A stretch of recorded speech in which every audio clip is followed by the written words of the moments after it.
It doesn't take 90% to change something. It only really takes, historically speaking, 10% plus of a mindset to shift to be able to create new value in a new way. Because then the other 90% will typically follow, and that's relevant in anything. So you got to stand for something or you're going to fall for everything. And the financial system has created all these things we fall for that keeps taking our money. Is the easiest pitch to hit is the one you know is coming. All right, so we're about to tell you the pitches that are coming in this episode, and the reality is, like, there is a problem, there is a condition that people are experiencing, and some feel it already.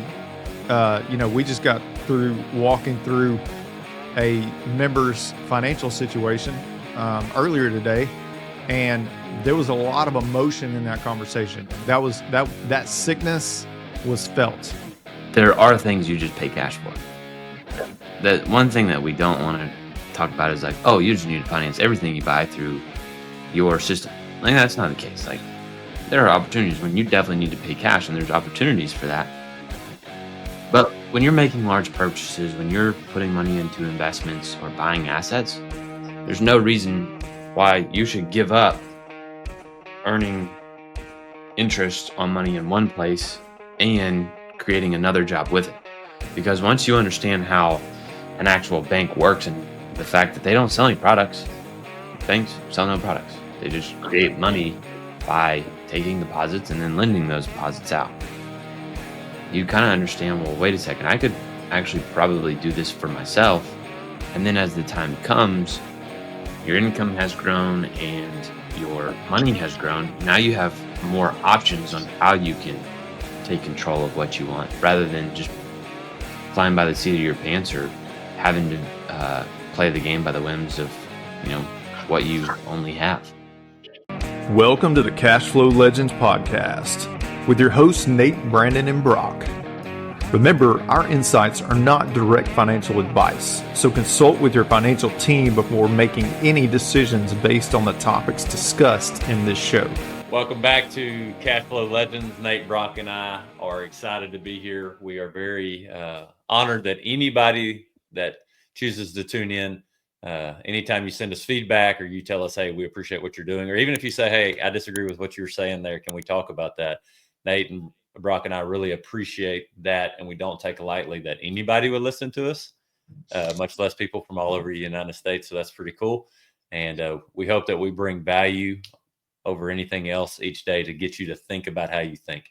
Where does thinking about how you think come from? For Nate and I, it comes from this book, Becoming Your Own Banker, which one of Nelson Nash's key principles was rethink your thinking. And early in the book, probably the first half of the book, Nelson Nash talks about mindset and behavior and knowing what's going on. And I remember the first time that I read pages 17 and 18, which we reference often to our members, it's labeled The Problem. So I was thinking about, don't ask me why this came up, but did anybody enjoy Major Leagues, the original one, not the second, not the third? But y'all know what I'm talking about, okay? You had the guy that couldn't hit the curveball. Was that Pedro Serrano? I think so, yeah. All right. So for baseball guys, if you can't hit the curveball, the problem for most people is they would think, well, he just doesn't know how to hit a curveball. Well, the result is he doesn't hit the curveball. That's what's happening over and over and over again. There's several funny things he says. We're not going to go into that because I think some of them are inappropriate. But he can't hit the curveball, and he's trying all these different things. But the reality is he doesn't know what the real problem is. He doesn't know that the result's not the problem. That's just a byproduct of all the things he's doing, thinking, learning before he steps in the batter's box. Money is the exact same way in the environment and the economy and in the mindsets that we're taught today. We think we have an income earning problem. We think we have a nobody's going to give me enough money to be wealthy problem. We think the government's out to get me. That's the problem. That's not the problem. So Nate, if I said to you 10 years ago, what if I told you you're losing money every single day even if you think you're doing right financially, even if you think you're doing great. 10 years ago, what would you have said where you were right then, roughly?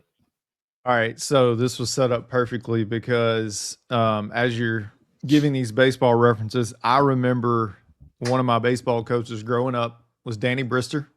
Same Yep. for you. That was one Yep. of our coaches. Yep. One of the things that he would tell us all the time is the easiest pitch to hit is the one you know is coming. All right. So we're about to tell you the pitches that are coming in this episode. And the reality is, like, there is a problem, there is a condition that people are experiencing, and some feel it already. We just got through walking through a member's financial situation earlier today, and there was a lot of emotion in that conversation. That sickness was felt. But then you have others who are sick and they don't even know that they're sick yet. There hasn't been a diagnosis. It hasn't been completely felt. And in either situation, what we are getting to break down and what Nelson beautifully illustrates is that there is a sickness in the financial world, and some feel it, some understand it, and some don't. But it has to be dealt with, and it needs to be understood. It's got to be understood first. So, Brock, a lot of times I know I say, because Nelson said it, and it resonates with me. Once we know what the problem is, then we'll know what to do. And what I think we all see, I've experienced in the world we live in today, is we are sprinting on this treadmill that we're trying to solve the problem as we're sprinting as fast as we can. And we don't even really know what the problem is, so we can't find the right solutions. And it's just over and over and over again. All right. So, Brock, when you think about that and you hear that, we have Leap as our background and Bob Castellone and all the great work that he's done and what you and your dad had, taught us and how we work together. But at a very high level, what is the core issue? What is the problem at a high level related to money, financial? Cash flow structure. That would be like the main problem that I see, which stems into so many different things, because like we talk about so much is when your income is deposited in the same account that your expenses come out of, those things throughout life will run in parallel with each other. Always. It's so hard to fight against it. And if you don't believe me, you think that oh, well, I'm so great, I don't do that. Well, you're like way outside the odds. Because if you look at the statistics from the Fed, you will notice that the savings rate is 4%, and it hovers around 4%. The only time it spiked in the last couple of years was COVID, because nobody really had anything to do or spend money on. And we got out of COVID and went right back to it. Well, if we were getting better, if things were easier as you made more income, that 4% would get better over time. The graph would go up, but it doesn't go up. It goes like this. For those people watching, I just put my finger kind of up and down. But a lot of this starts at the cash flow structure because of the fact that we get into a position to where we don't have any money saved. So then we have to go into debt to go get more things that we think we need, because we're in this game of comparison, which then leads us to the next problem of not having clarity around what it is we actually want in this life. Y'all both are doing a great job of illustrating the problem. And it sounds like, the cash flow structure is definitely huge. I'm going to add to that. The problem is that we hardly ever slow down enough to really determine what the problem is. Agreed. Because we have these conversations all the time where I hear crazy things. I've probably said them, guys, like money doesn't matter that much to me, or it doesn't matter if I leave, any money to my family, or they'll just have to figure it out. And the longer we do this, the more we realize that the system that we're in has conditioned us to believe that those things are okay to say, when there's no structural foundational proofs that is true. especially if you love the Lord and you've read your Bible. Nowhere in there does it say be a bum. Nowhere in there does it say be a slave to the lender. Nowhere in there does it say don't leave an inheritance. Nowhere in there does it not say, don't care for others. So something is conflicting. So what is that and where's it coming from? Well, first thing is we've only been taught to believe that you can only do one of two things with money, Nate.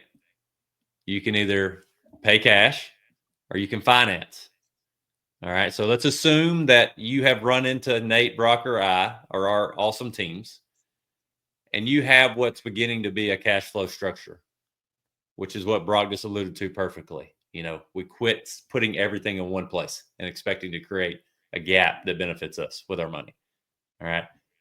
What's that challenge for most people, Nate, in realizing that there's actually more going on than just those two options related to money? And just break those down for a minute.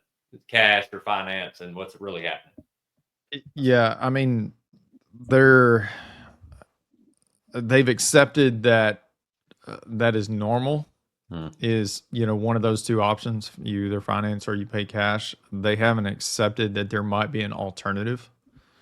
As far as understanding that money is leaking out of our life in both situations, whether we're financing or we're paying cash. But this is a key principle that we teach often. You finance everything in your life, whether you're paying cash for it or not. You're always giving up interest. So when you're financing, obviously you're giving up interest. When you are paying cash, you're giving up the interest that money could have earned if it would have been in a different or a better environment. The flip side of that is you're always making payments to someone. You're either making payments to the bank or you're making payments to yourself for a future purchase. So understanding that principle becomes really important in controlling your cash flow and understanding that we can actually take over the banking function in our life and create momentum behind our dollars. This is the headwind, tailwind example that he talks about in the book. Brock, this reminds me of a quote that I sent one of our members this morning from Mark Twain, supposedly, which I didn't go fact check the quote. It says it's easier to fool people than it is to convince them they've been fooled. And I've lived this, so I'm guilty of this. Okay, I have been fooled by the financial system for a long time because I believed that paying cash was a better option than financing, but didn't realize that paying cash was also hurting me in a different way for my financial goals in my future. All right, now it takes a little bit of breaking down, and we don't have to get too complicated in it, but it's this reality, like Nate said earlier, is that if we knew that there was a better way than what we thought was the truth, how soon would we want to know it? Brock's chuckling because I got that from his dad, or he's the one that taught me that. I don't know where he got it from. Brock, do you know? I don't Okay. think I know. Maybe Don Blanton. Yeah. Okay. All right. So we call it the financial treadmill, or this cycle of financial dependence, Brock, which we've all alluded to in different ways: cash or financing, money's leaking out of our life. So what is Nelson talking about once he's like, hey, here's the problem? And once we know what the problem is, we'll have a very clear understanding of the solution. He really simplifies it. When was that aha moment for you, Brock? Like, how did that come about for you? How did you know that somebody else was being the banker or the controller in your life of how money flows? And what do you know now that you work with members on? I don't know if there was ever a turning point for me, just because that's the way my family has operated this whole time. But I would say, there are things you just pay cash for. Yeah. The one thing that we don't want to talk about is like, oh, you just need to finance everything you buy through your system. Like, that's not the case. Like, there are opportunities when you definitely need to pay cash, and there's opportunities for that. But when you're making large purchases, when you're putting money into investments or buying assets, there's no reason why you should give up earning interest on money in one place and creating another job with it. Because once you understand how an actual bank works and the fact that they don't sell any products, banks sell no products. They just create money by taking deposits and then lending those deposits out. You kind of understand, well, wait a second, I could actually probably do this for myself. And then as the time comes, your income has grown and your money has grown. Now you have more options on how you can take control of what you want rather than just flying by the seat of your pants or having to play the game by the whims of, what you only have. Yeah, Yeah. this is a teaching moment. In fact, we used it this week because most people don't understand how banks make money. And I was actually working with a guy this week who has a financial background, and yet whenever I shared this reality with him, it kind of blew his mind. So if we take $10,000 and we put it on deposit at the bank, and the bank's going to pay us 5% interest, well, it essentially cost us $10,000 in order to earn that 5% interest. Okay.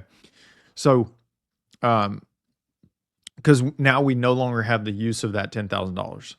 So we put that on deposit with the bank. They're going to pay us 5% interest. Well, the bank inevitably, somebody's going to call or walk in wanting a $10,000 loan.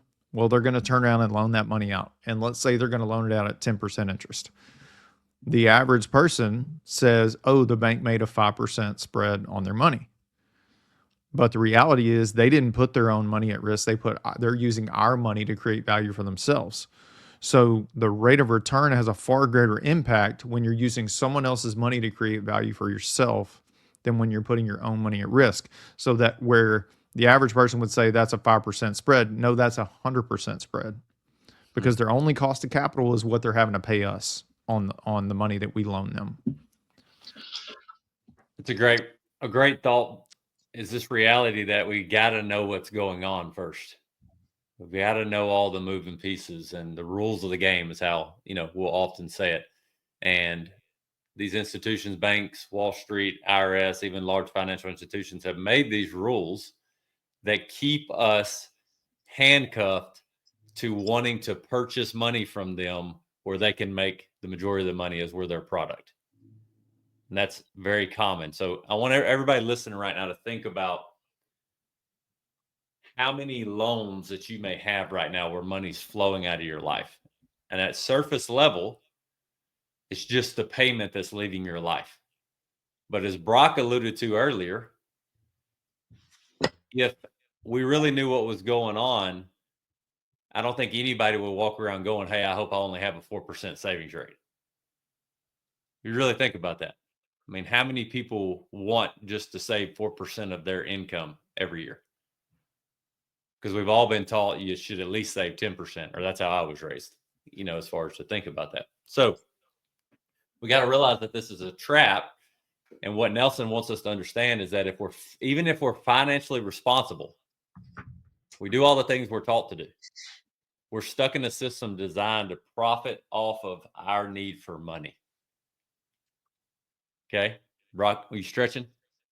I'm stretching. Okay. We're stuck in the system to profit off of our need for money.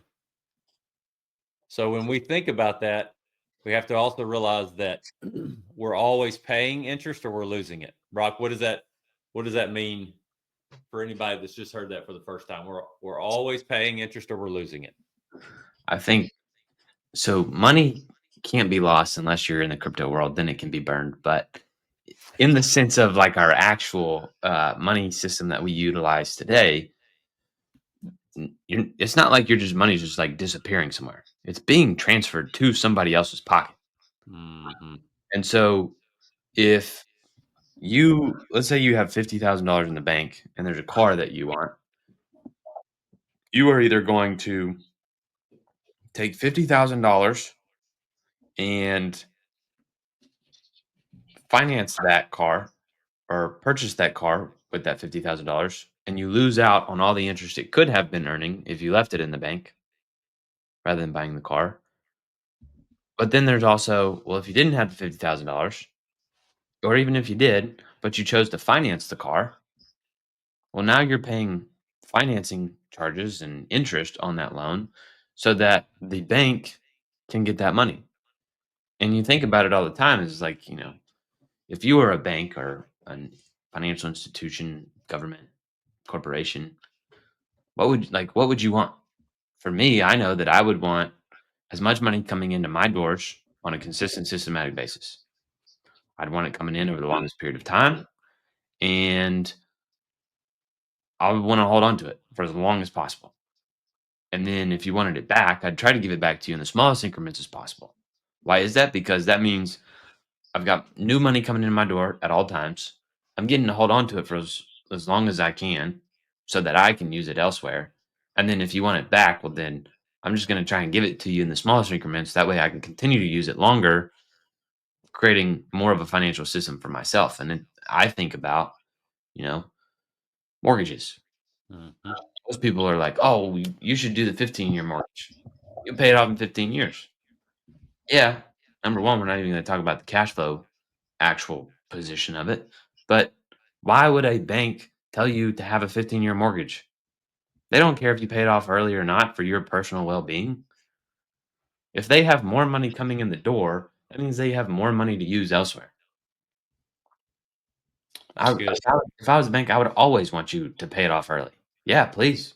Pay it off as much as you can, as fast as you can. Please. That means I have more money. Brock, it reminds me of casinos, which there's some similarities.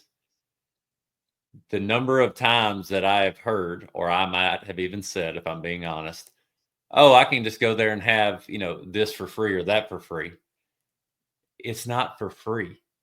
It is a part of the rules of the institution. That casino knows that if so many people walk in and invest their time, they're going to make more than they lose because of the math. They're going to profit. Mm-hmm.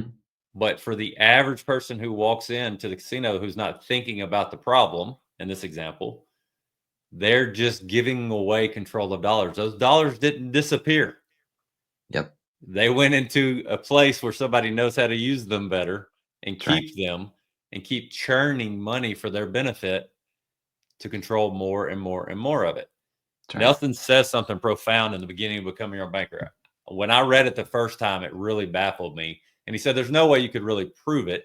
But he said, if you redistributed all wealth in America equally, and everybody had their equal share of whatever was in the pot right now, in a very short period of time, a small percentage would control a majority of the money again. And he said it's because of how we think more than anything, because 80 to 90% of that population would be going to the casino. They would be depositing it in the bank. They would be buying flat screen TVs or big houses or yachts. And all that money that they spend, not that there's anything wrong with buying things that you like, but all that money they spend goes back into somebody else's ecosystem that they know how to treat better. Brandon, I think it's provable today on Yeah. a smaller scale. Majority of lottery winners, Mm. even like Mega Millions, the statistics show majority of them go broke. Athletes go broke. Like you're handing them so much money, and you have two routes: learn the rules of the game, grow it, and have more throughout your life, or don't learn the rules of the game, transfer it to other places, and then end up broke, like the statistics say. So it's Mm. provable. It shows, and That's it's a good there. point. That's a very good point. Nelson says, in a lot of ways, even if we have the illusion of being financially independent, the bank is still always using our money to profit from us. They're in control of us, not the other way around. Now, I don't mean this like we can get away from not using banks, as Brock said earlier. And I'm not saying that you don't use cash. What we're saying is over time, if you could start taking over the processes that take advantage of us in the banking world, you would keep more of your money and it would pass to future generations and it would benefit the things that matter to you most. as opposed to going into someone else's pocket. And I like to think about it this way. Those people that take our deposits, who know how to make money in a way that's safe and sound or pretty consistent, they just know the rules of the game that we don't know yet. That's really all it is. Yep. Brandon, what's the eighth wonder of the world? Well, some people might say compounding interest. Agreed. Yeah.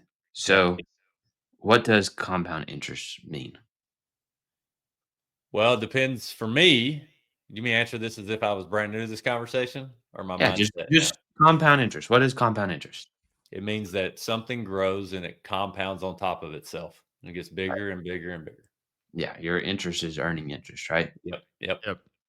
Now, in the miracle of compound interest, there's an exponential curve that goes like this, right? Mhm. And for the people not watching, Yep. just listening, you know what an exponential curve The J curve, is. supposedly. Yep. Okay. If that curve at any point in time goes down, are we still compounding? Nope. No, because if we were compounding, the money would stay there. There would be no interruptions to it, and it would just grow. Mhm. Majority of the world, as they look at their miracle of compound interest, aren't getting miracle of compound interest. And you can't, because there's two things that are going to happen. Number one, the market's going to go up and down if that's where you have it, and you're going to have taxes and fees with that. But then at some point, you're also going to take all the money out. So you've got to ask yourself, like, hey, is there anywhere in my world left that I'm actually getting the miracle of compound interest on a consistent, systematic basis? Yeah. Brock, I'm finishing up reading Ryan Griggs' book, How to Buy Whole Life, right now, which I recommend as a really, really good read. And he makes the point that we are so right in front of our nose thinkers, because that's the way the system's created to make us think, is about right now, right now, right now, that we don't ever think about the impact of one change in our thought process over 30, 40, 50 years, which Nelson talks about all the time, about being trained as a forester and thinking long range and planning things that he won't even see for future generations. If we looked at our money like planting trees and what kind of forest we'd want it to create, would we make different decisions on what we learn? Because the reality is, I don't care how we dice it, guys, if we're only keeping 4% of all money earned over our lifetime, said another way, 96% of every dollar that comes into your life goes to someone else over your lifetime. If you made $1 million in your lifetime, $960,000 went to somebody else. And you had to figure out how to make it work with the rest. Go ahead, Nick. It's a great point. Because this section of the book is talking about headwinds. And the reality is we can't see wind. We can see the effects of wind, but we can't see wind itself. And it reminds me of actually a conversation we had earlier this morning with a colleague of ours who is actually a proponent of whole life insurance. He believes in the value of it and teaches that to his members, his clients. But one of the exercises that we walked through with him was showing him the value of creating tailwind, getting the headwinds out of the way and creating momentum. So essentially, we walked through a debt elimination strategy for someone on how they could refinance their bad debt with their banking system as an option.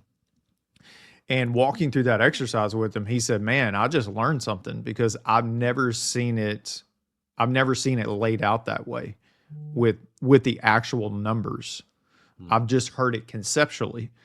And so for people who are listening, in almost every case, you have headwinds right now that you can't see, and you may not even realize they're there until it's put on paper and you start to see the realization or the reality of what's actually taking place.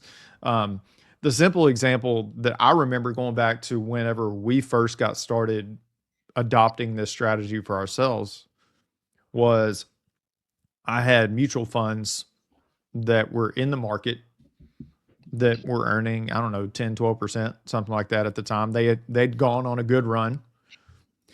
But I also simultaneously had like credit cards at 20% or something like that. So I'm paying 20% interest here, but I'm earning 10 or 12% interest here. Which one is the higher number? 20%. So 20% is winning the battle. Yeah, but Nathan, I need to save for retirement. Okay. Well, I think in that scenario, you're getting cut down by 8% every year if you keep following that rule. You're going backwards and you don't even realize it. Brock, you say something that points to what Nate just said often. And this points to the problem we're discussing. We will pay the average credit card rate, which I see pretty consistently is 25 to 30%. And I see a lot of credit card debt. Okay. We'll pay that month over month over month and let compounding interest work against us. While we promise that the compounding interest we're not getting, where we're putting our money we're supposedly saving, is going to create more value than the compounding interest we're giving away every month with payments that we're making to the credit card company, to the mortgage company, to wherever they may be. And Brock, you touched on it. I'll let you hop on the soapbox for a minute if you want to, because I agree. If saving for retirement is not going to get you where you know you want to go, and you are not aware, we aren't aware that a big part of that is because you've got credit card interest debt or a mutual fund that's not covering the spread or whatever else the case may be, we're pointing to Nelson's point that the problem is we've been conditioned to believe that this is okay, that this is normal, and it's not. But how many people, Brock, do we talk to that they think it is? All the time. My soapbox probably today would be I wish some people thought I was as smart as my mom does. you know, And it's good looking, huh? probably. When I think about this, I come across it all the time. I'm thinking back to a young financial advisor that I coached and have as a client, and he had these debts going on, and he was maxing out his 401k, an IRA, his Roth, and putting money in the market, and he had this capital, and he's like, "Man, Brock, I mean, where should I invest this?" And I'm like, "In your debt, like that's where you need to put it, and you need to cut it off. Like that's the deal. You got to stop the bleeding." And he said, "Well, Brock, I could earn 12, 15, 14% here." Well, the reality is, if you have a chunk of money and you have debt going out the door, you got to look at of the debts that you have, what is the monthly payments that are leaving my world right now? And then you need to look at that amount of capital that you have in your hand, and you need to say, okay, well, if I invest this money in one of the accounts that I have right now or in an asset somewhere, how much do I have to earn to get the same amount of monthly cash flow coming in the door? Mm. Because that's how you just get even. And I don't know if anybody's done the math yet, but newsflash, you can't, especially if that's your problem right now. You're not going to be able to because you can't. You don't have enough money for that. And if you just paid the debts off, all of those monthly payments, if you're disciplined and you have the right cash flow structure, you can capture to then send back to the investment to get ahead. Otherwise, you're going to be losing the entire time because you're looking at the wrong thing. You're thinking about, oh, well, I got to save for retirement. I've got to invest this money so I can get a better rate of return. You can't outpace bad debt. Not going to. Brock, you just said perfectly what we walked through with numbers earlier this morning. This young couple had a lot of outside debt with some chunks of cash sitting different places. And just by choosing to reposition where their money went first and then second and then third order of operation. They went from sending $3,000 out a month to somebody else to controlling $3,000 a month in a very short period of time.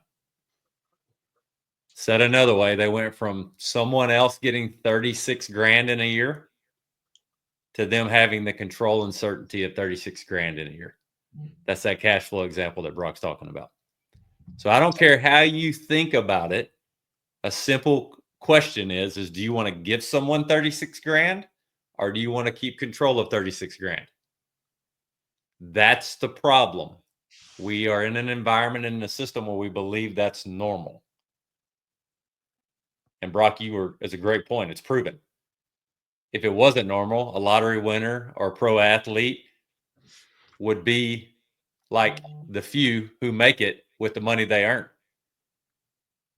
They're an anomaly per statistics because the system gets their dollar when it really should be the other way around, which is what I love about Nelson Nash's message and building the 10% was this reality that it doesn't take 90% to change something. It only really takes, historically speaking, 10% plus of a mindset to shift to be able to create new value in a new way. Because then the other 90% will typically follow. And that's relevant in anything. So you got to stand for something or you're going to fall for everything. And the financial system has created all these things we fall for that keeps taking our money and letting them do what they want to with it. So as you're listening today, if you go, man, that hurt my brain, or that makes a ton of sense, or man, what did that really mean here? You can always connect with us on cashflowlegendz.com. You can book a time, you can get resources, you can listen to other podcasts. Nate and Brock and I like to emphasize this really important piece about the privilege that we have to do this. We do believe it's a privilege. We do believe that we have the opportunity to share truths with people if they want to learn them and understand them, but they have to decide what they want to do with it, because it doesn't matter what we know. Like Brock said, what's your new motto? You said you wish everybody believed you were as smart as your mama. No, you wish everybody believed you were as smart as your mama thought you were, or something like that. So I think that's a great thing to remember, is that we'll get to this later. Nelson talks about the arrival syndrome in the book. And I'm saying this to myself, and guys, you have full permission, and Brock's already held me accountable this morning, so he smacked me in the face with something related to arrival syndrome, with a different way to think. If we think we've got it all figured out, and we think we know everything, and we don't think there's anything that we can learn to get better in any area of our life, then you're going to stay right where you are. And if you're happy with that, we're happy for you. But if you think at all something could be a smidge better, a percentage better, then it's worth exploring if it can improve things in your life that matter to you the most. Money just happens to be the thread that runs through almost everything else, because that's the kind of system we live in. So on that note, we appreciate y'all joining. We always are thankful for likes, subscribes, and all that good stuff that happen on the interwebs. Until the next time, we look forward to talking to you, and we'll be going through the Becoming Your Own Banker even more. Have a great day.